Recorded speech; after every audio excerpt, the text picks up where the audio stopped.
Morticia and Gomez, Marge and Homer, Phil and Claire. These are just a few iconic married couples in movies and TV. Through couples like these, audiences are able to explore the complexities of relationships, marriage, and children through their eyes.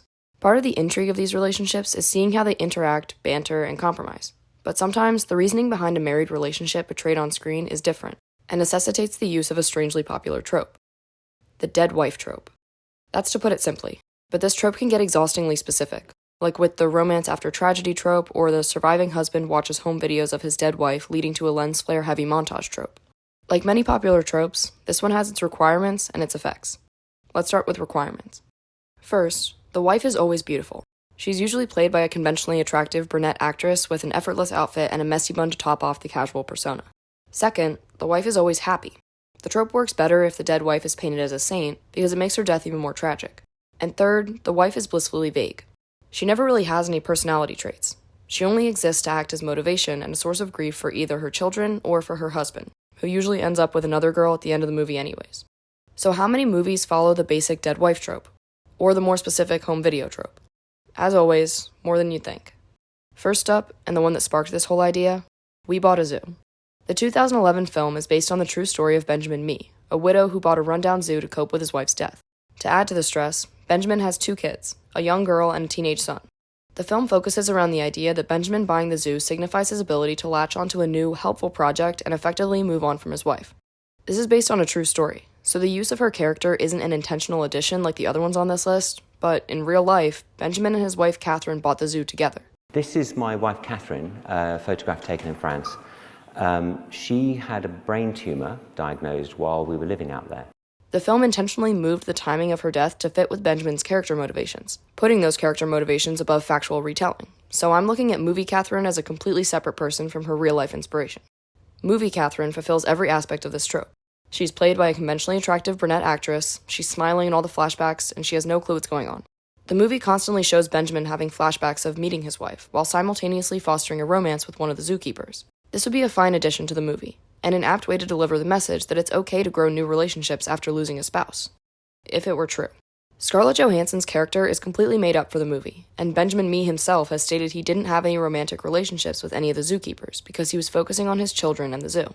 I was sitting in the big house, in the kitchen, talking to the head keeper, who was subsequently immortalized in the film by Scarlett Johansson. But I have to say that Robert didn't look anything like Scarlett Johansson, and I never kissed him. So in this example, it's abundantly clear that the addition of deceased wives is so important in establishing character motivations that their story is altered and based on a true story retellings, and new love interests are added to fulfill a Hollywood version of a happy ending. As odd as it is, this trope actually shows up in a lot of definitively lighthearted and childish media. One of the central stories in 2003's Love Actually, which on the surface seems to be a lighthearted family Christmas movie, is about a stepfather trying to raise his stepson after his wife tragically died. We see her for a couple of seconds via a funeral video, but the scene focuses more on her husband Daniel as he cries while carrying her coffin. By the end of the movie, he has a meet-cute with and ends up dating a woman named Carol, whose son goes to school with Sam, and she's even more of a vague character than his wife. I know there's 1,000 people in this movie, and they're not going to spend copious amounts of precious screen time going over minutiae of Daniel and his wife's daily routine, but it's insane how little screen time these characters get in this trope, while still being so central to pushing forward the plot.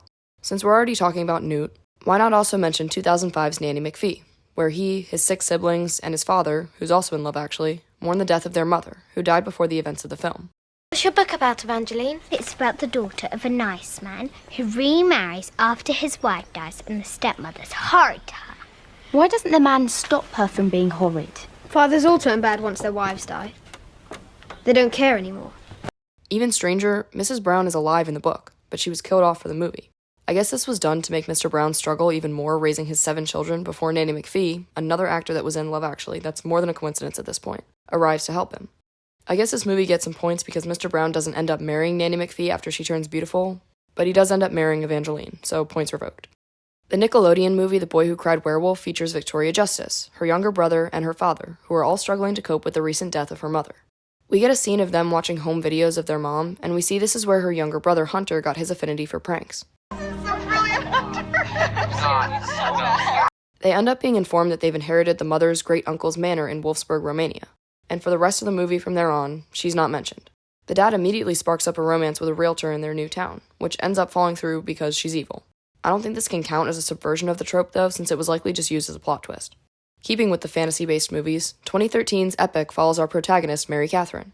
Mary Catherine's mother's death is what led her to reluctantly return to her eccentric father's house and discover the mini kingdom. I'm going to put this next one in the children's movie section, but it barely counts as one because this movie is so sad. In My Girl, Veda's mother died before the film starts, giving birth to Veda. This event has plot relevance.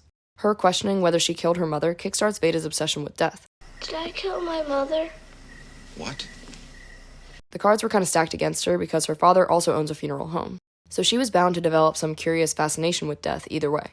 This fascination ends when her friend Thomas tragically dies, and she comes face to face with how death can befall anyone at any time, and it's no one's fault. Oh, sweetie, that wasn't your fault. Things like that aren't anybody's fault. That seems as good a transition as any to start talking about more traumatizing movies, and this trope exists in its fair share of them. 2000's Memento centers around Lenny, a man obsessed with finding and exacting revenge on his wife's murderer while battling with short-term memory loss. A lot of the time in movies with this trope, we don't get to see the wife at all. Not seeing her kind of maintains the mysticism around her character, but in this example, we do. And she's a conventionally attractive woman with brown hair. She's blissfully unaware and constantly rereading the book Claudius the God and his wife Messalina, both ironic and intentional, seeing that the story features Messalina being executed after being accused of conspiring against her husband. Life as We Know It is another My Girl situation. It disguised itself as a rom-com, but in the first 15 minutes, the protagonist's best friend and her husband die in a car accident, leaving behind their infant daughter to be raised by their best friends who hate each other. This one's a weird example, because it's the best friends of the husband and wife, and the surviving characters are now raising the deceased couple's baby, watching videos of the deceased mother and father and comparing themselves to them throughout their parenting journey. In terms of more direct horror and thriller movies, take your pick. This trope is littered through these movies. John Wick watches videos of his deceased wife, Tree from Happy Death Day watches videos of her deceased mom, who she shared a birthday with, and Gwyneth Paltrow plays a wife who dies of disease in Contagion. And that's not even the only dead wife character that she plays. What's in the box? This has bled into TV as well.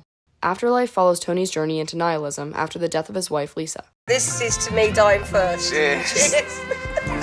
This trope is also in Severance, but I'm not going to elaborate on that because I won't spoil that show since season 2 came out and everyone just needs to experience that for themselves. This trope is in How I Met Your Mother too, and it's probably the most egregious example. She's hyped up for 8 seasons, and right after we meet her, she dies. She's brunette, she's quirky, and after she dies from illness, Ted leaves to go hook up with Robin. Then there's just a ton of miscellaneous examples. Denny's wife in The Art of Racing in the Rain dies of illness, as does Quill's mom in Guardians of the Galaxy, and it reappears at the climax of the story. In season 1 of Bridgerton, based on the Duke and I book, Simon Bassett's mother dies during childbirth. This begins Simon's father's hatred towards him. You are my worst failure. We see the effect of Simon's mother's death in his adulthood. He refuses to find a wife and father an heir out of spite for his father. But also, once he marries Daphne, he doesn't want to have a child with her because of the latent fear that, like his mother, she will die in childbirth. It is your dream to be a mother, is it not? To have a household full of love and laughter like the one you have known all your life. You deserve nothing less. Leonardo DiCaprio could be his own mini-genre for this trope. So many of his characters have wives that fit the mold. His wife in Inception, Shutter Island, Revolutionary Road, The Revenant, they all die tragically. And all of their deaths directly impact his actions throughout the rest of the film. But what is grief? If not love, persevering. So these are a lot of examples. But these movies are made by different studios, with different tones for different audiences. It's probably a coincidence. I guess that can be said for those, but not for the big one. Disney. There are so many dead moms in Disney movies that it's more than a coincidence. It's the norm. So I'm just going to rapid fire as many characters with dead moms that I can think of.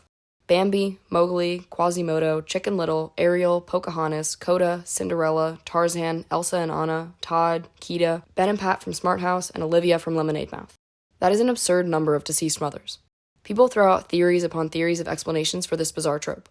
For the Disney movies specifically, people cite Walt Disney's own mother's sudden death, but out of the more than 80 movies released by the Walt Disney Company before his death, only a couple have a deceased mother of a main character directly mentioned.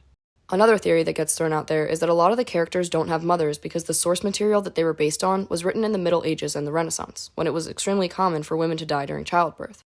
But first, sometimes they're not dead in the source material. In the original Aladdin and Little Mermaid books, their mothers weren't dead. That plot point was specifically added into the movie. And second, it's a kids' movie. The directors have full ability to change the source material, as they already do. They changed Cinderella so that her sisters don't get their eyes pecked out by birds. They changed the part in Snow White where the witch is forced to dance in heated iron shoes until she dies. So if we're already taking out potentially traumatic plot points from the original story, Why not also take out the parents of the protagonist dying? Including a deceased mother in these movies could be a positive. For children with deceased mothers, seeing this represented in a film might be comforting. But a lot of the time, I don't think the dead mothers are central enough to the plot to elicit an emotional connection from the viewers. But I digress. Moving away from popular theories and onto the effects. Sometimes, the vague nature of the dead mother works. When the mom passed away when the main character was a baby, and they watch videos to get to know them, this trope works, because we as the audience feel equally as detached and know equally as little about the character as they do. You have to be careful with it, Aggie. It's Mama's rattle, and it's the only thing we've got of hers. Watching Veda wrestle with guilt towards her mother's death is compelling, because we know she's not to blame, but we can also sympathize with how a child might come to that conclusion. But it ends up coming off kind of hollow when we're watching characters who we just met be sad about the recent death of another character that we just met, because we just met them. Obviously, it can be done right. In Memento, we want Lenny to find his wife's killer, and we're invested in the mystery. I've said it time and time again, but audiences are smart. We can tell when a character death is a central element to the plot and when it's being used as a cheap way to force us closer to the protagonist. Memento is actually a good movie to stay on for a minute, because it represents a break in the formula. In this trope, the cause of the wife's death is usually restricted to one of two things: an ambiguous disease or a freak accident. Everything in movies is done for a reason. If a wife is killed off by a disease, it's usually cancer, because it's a universally understood disease. We all know the toll that cancer takes on a person and the effect it has on their family. This death usually means the movie wants us to understand that the protagonist, their husband, or their child lived several extremely difficult months or years watching their family members succumb to illness. We see the effect that the mother's death had on Peter Quill in Guardians of the Galaxy. In the live-action Cinderella movie, we see Cinderella's mother tell her to lead a life of kindness right before she dies of illness, and we see Cinderella taking her dying wish to heart throughout the course of the movie. You must always remember this. Have courage and be kind. You have more kindness in your little finger than most people possess in their whole body, and it has power. The second cause is a freak accident. Oftentimes, this is death during childbirth or a car accident. In these movies, they want to portray the protagonist's guilt for their mother's deaths, or how their desire for a maternal figure manifests in their actions throughout the movie. The mother dying in a freak accident can be used to show how the sudden death impacted their family. In Get Out, Chris's mother died in a hit and run when he was a child. It was incredibly sudden, and in his state of shock, he waited to call for help. I just sat there. You didn't call anyone? No. Why not? Thought that if I did, it'd make it real. You can't move. Why can't I move? You're paralyzed. This paralysis follows him into his adult life, could represent his end when he's put in the sunken place by Missy, but he takes control to put the chair stuffing into his ears to avoid being hypnotized, then jumps into action at the climax of the movie. But Memento features the third type of death for this trope: murder. This death is the biggest motivator. I can't really think of any movie where the wife of the protagonist was brutally murdered and it's just a background element. It almost always exists as a motivating factor for the husband to get revenge. Any of these deaths, illness, accident, or murder, would be traumatic for the characters and for the audience, but this doesn't result in its exclusion from kids' movies. In fact, those are some of the movies with the highest number of dead mothers. Like I said, there's an absurd number of Disney movies with dead moms, but you'd assume that a lot of them just die unceremoniously off screen. No. Their deaths were insanely traumatic. Bambi's mom was shot in front of him, Nemo's mom was eaten by a barracuda, Ariel's mom was impaled by a pirate ship, Quasimodo's mom was kicked down the stairs and landed on her head, and Cinderella, Elsa and Anna, and Tarzan lost both parents to illness, a shipwreck, and being eaten by a tiger. These moms aren't characters. They're inciting incidents. Like, what's Tarzan's mom's name? Would any amount of time be enough for you to remember that it's Lady Alice Greystone? What's Bambi's mom's name? What's Cinderella's mom's name? What would your reaction be if I told you that neither of them even have a name? They're credited as Bambi's mom and Cinderella's mom. It couldn't be more clear that the only purpose of their character is to motivate the protagonist. But this trope serves not only as motivation for the protagonist, but for the audience. For the protagonist, it motivates them to either complete an action or a journey. Completing an action would be avenging the wife. Come on, you got your revenge. Enjoy it while you still remember. What difference does it make whether he was your guy or not? It makes all the difference. Why? You're never gonna know. Yes, I will. Completing a journey would be reaching emotional acceptance about the wife's death. This is the moment where both of you became a possibility. I love that you're telling stories again. This is the story before the story. This is where you and you begin. Because this is where I met your mom. For the audience, this trope motivates them to like the protagonist. If we just see a man existing on our screen, we're not likely to immediately care about his character. If we're introduced to a man that was caring enough to get a wife and then lost her in a tragic way, we begin to feel empathetic for his situation. We side with him, and it encourages us to continue watching his journey. Whenever the deceased character is not a mother, though, they're strangely often more humanized. Leslie dies in the bridge to Terabithia, and Jess mourns her, but we got a whole movie to get to know her. In This Is Us, Kate watches a home video taken by her dad Jack after he passed away, but we got 2 seasons to get to know his character before he died. But in so many stories, the mom dies off-screen, or she dies in one scene, there's a massive time jump, and then she's rarely mentioned again. It's gotten to a point that if a movie starts with scenes of a slightly too happy wife being slightly too giggly in her messy bun and paint-stained overalls, you know she's about to die in a tragic death that serves as a catalyst for the protagonist's story arc. This trope has reached a point that something has begun to happen that proves the trope's popularity. Satirization. Community satirizes this trend in Annie's dead wife home video, and her explanation kinda hits the nail on the head. We're doing Annie's missing lover footage. Yeah, you know, in movies where the hero's wife or girlfriend is dead or missing, and so he sits in the dark and he watches her in a home movie or a hologram. Or hologram over and over, and she's always beautiful and full of love, almost to the point of being stupid. We're making footage like that for me in case I get kidnapped or murdered. Gone Girl is another example of a subversion of this trope. We get the dead wife montage for a wife that seems to fit the bill exactly, but one by one subverts the expectation that her husband and the audience holds for her. Eternal Sunshine doesn't have a dead wife, but it has the smiling under the sheets scene that goes hand in hand with this trope.